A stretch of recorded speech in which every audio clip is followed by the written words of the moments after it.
안녕하세요. 세무사 김명택입니다. 이번 시간에는 농어촌주택 특례편 사례 4번을 같이 살펴보도록 하겠습니다. 사례에서 갑의 경우에 A주택을 상속으로 취득했는데요.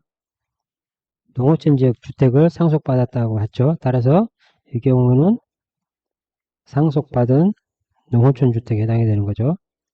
물론 이때 상속받은 농어촌 주택이라고 하면 선순위 상속받은 농어촌 주택을 의미하는 것입니다.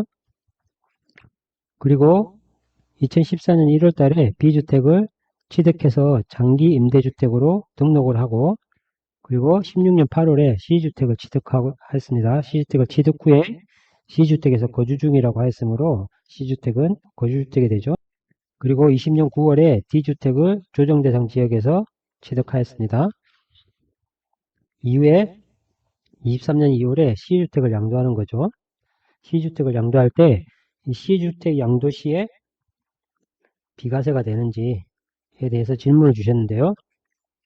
먼저 사례 내용을 보시면 이 C주택이 비과세가 되기 위해서는 C와 D의 관계는 일시적 이주택이 돼야 되죠.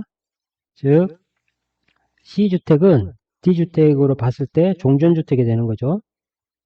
종전주택으로서 종전주택의 취득일로부터 1년이 경과해서 취득했고 16년 8월에 취득했는데 새로운 주택을 20년 9월에 취득했으므로 1년이 경과해서 취득했죠.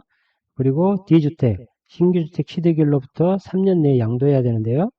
종전주택을 D주택 취득일로부터 3년 내에 양도해야 되는데 3년은 2023년 9월인데 23년 2월에 양도했기 때문에 3년 내에 양도한 게 됩니다. 따라서 C주택과 D주택은 일시적 이주택 관계가 성립이 되죠.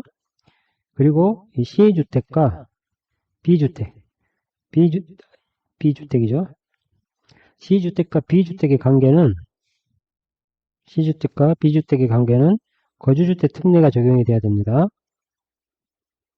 거주주택 특례가 적용이 돼야 되는데 장기임대주택을 보유하고 있는 상태에서 C주택, 거주주택인 C주택을 양도했으므로 거주주택 특례 대상이 되죠. 그리고 C와 A의 관계에서는 C는 일반 주택이고요. A는 상속받은 농어촌 주택이기 때문에 소득세법 시행령 155조 8항에 농어촌 주택, 상속받은 농어촌 주택 특례가 되죠. 특례로 적용이 돼서 이렇게 지금 소득세법 시행령 제155조 1항에 일시적 주택 특례, 그리고 155조 20항에 거주주택 특례, 그리고 155조 8항에 농어촌 주택 특례로 3개의 특례가 중첩이 되고 있는 상황입니다. 따라서 지금 일시주택 관계로 3년 이내에 종전주택을 처분한 관계가 성립되기 때문에 이렇게 중첩으로 인해서 비과세를 적용해 줘야 될 것 같죠. 근데 결론적으로는 비과세가 적용되지가 않습니다. 이와 관련돼서 한번 살펴보도록 하겠습니다. 우리가 소득세법 시행령 155조, 155조에는 1세대 1주택 비과세 특례가 있는데요. 1세대 1주택 비과세 특례라고 하면 2주택자임에도 불구하고 1세대가 2주택 이상임에도 불구하고 1세대 1주택으로 보아서 비과세 규정을 적용한다는 내용이 1세대 1주택 특례, 비과세 특례 내용입니다. 네, 155조 이 특례 내용에는 우리가 1항에는 일시적 2주택 특례가 있죠. 그리고 2항에 상속주택 특례가 있고요. 그리고 3항에 공동상속주택 특례가 있습니다. 그리고 4항에 동거봉양 학과에 대한 특례가 있고요. 그리고 5항에 혼인학과 특례가 있습니다. 그 6항에는 문화재 관련 주택 특례가 있고요. 그 7항이 농어촌 주택 특례죠. 농어촌 주택 특례가 있고 8항에 부득이한 사유로 인한 특례가 있습니다.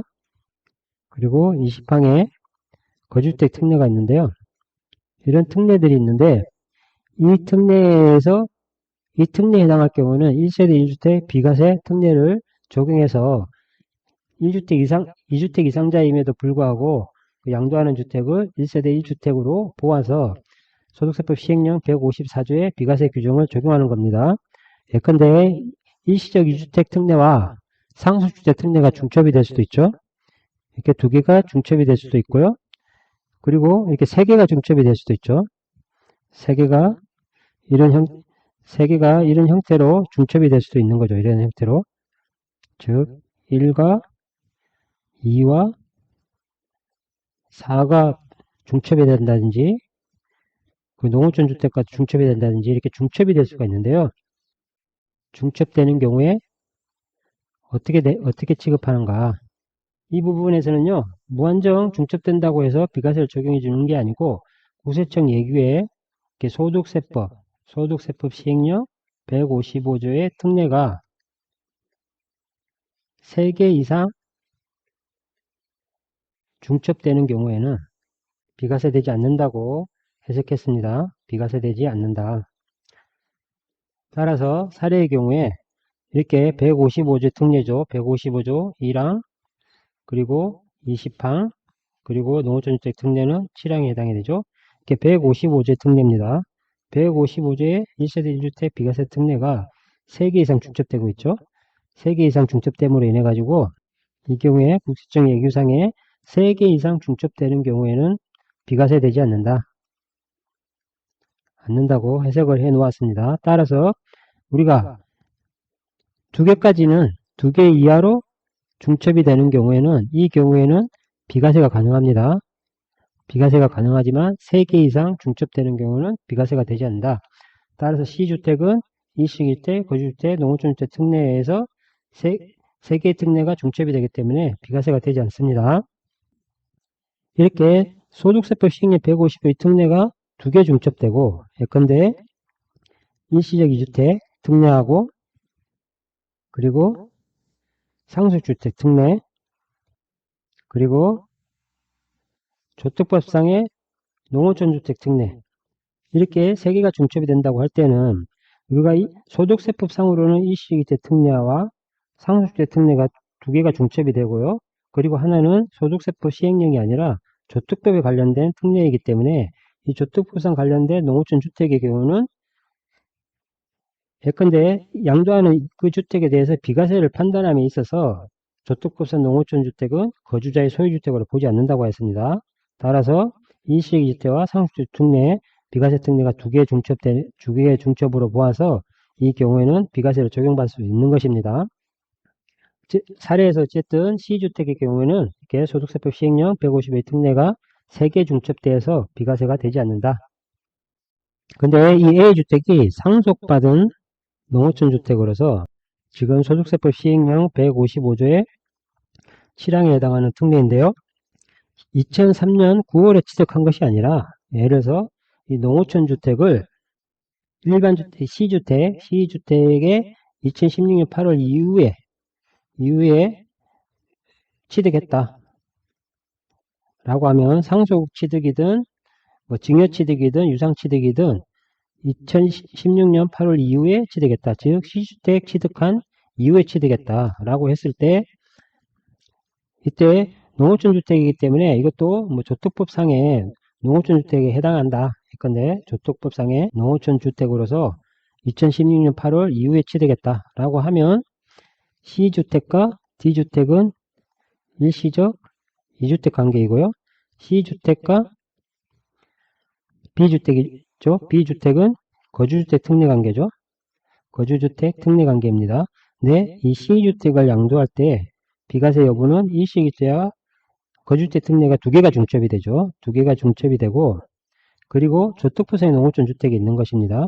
이때 C주택을 비과세를 판단함에 있어서 조특법상 농어촌주택은 거주자의 소유주택을 보지 않기 때문에 이 두 관계로 보아 소득세법 시행령 155조 특례가 일시주택 특례와 거주주택 특례로 2개 이하로 중첩이 되죠. 따라서 이 경우에는 A주택이 이때 상속받거나 한 게 아니라 16년 8월 이후에 상속을 받아서 취득한 경우에, 즉 일반주택을 보유한 상태에서 조특법상 농어촌주택을 취득하고요. 그런 경우에 C주택을 양도할 때는 이렇게 실질적으로는 3개의 특례가 중첩이 되지만 소득세법상 특례는 2개, 그리고 조특법상 거주자의 소유주택으로 보지 않는 이 농어촌주택을 보유하고 있는 경우에는 소득세법 시행령상 특례가 2개 이하로 중첩되는 거기 때문에 비과세가 가능하다입니다.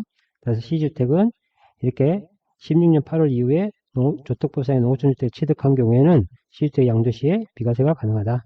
이 점을 꼭 기억해 주시고요. 이렇게 특례들이 여러 개 중첩이 되었을 때는 소득세법 시행령 155조의 특례는 2개 이하로만 중첩이 되어야만 비과세가 가능하다. 이 점은 꼭 기억해 주시기 바랍니다. 이상으로 농어촌주택 특례편 사례 4번을 살펴보았습니다.